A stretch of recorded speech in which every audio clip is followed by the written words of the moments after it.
Brady, and I'm a fourth year city and regional planning at Ohio State. And I'm working with a studio right now at school in Knowlton, and we're working on this All In Dublin project.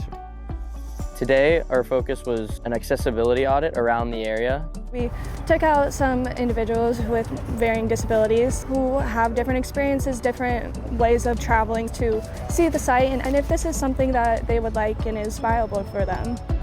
I was happy to see that everything went smoothly. I was with Kelly, she was one of the wheelchair users. There were challenges with the sidewalk elevation didn't match, so that was harder for her to kind of overcome, and we kind of wanted to see what her reaction was to that and how she gets around these challenges.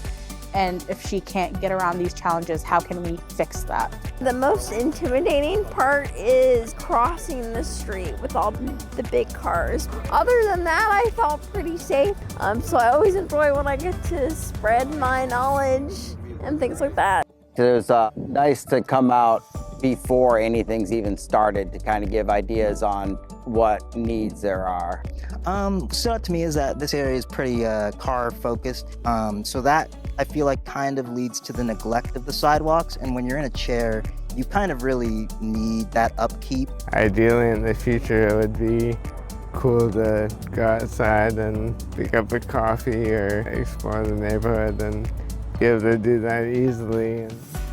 Besides just the physical things, we were looking at how these certain areas make you feel, so we can eventually make suggestions to not only Dublin, where the site is located, but also the city of Columbus right over there. I think we're facing a new age of city planning where there's a lot of people like me who want to make these communities more connected and accessible and get away from the isolation. And we can go beyond that and create that more ideal space of what we would want this to be. We need more developments like this to meet the needs and create something that's permanent and lasting and something that can be multiplied, because this will only scratch the surface.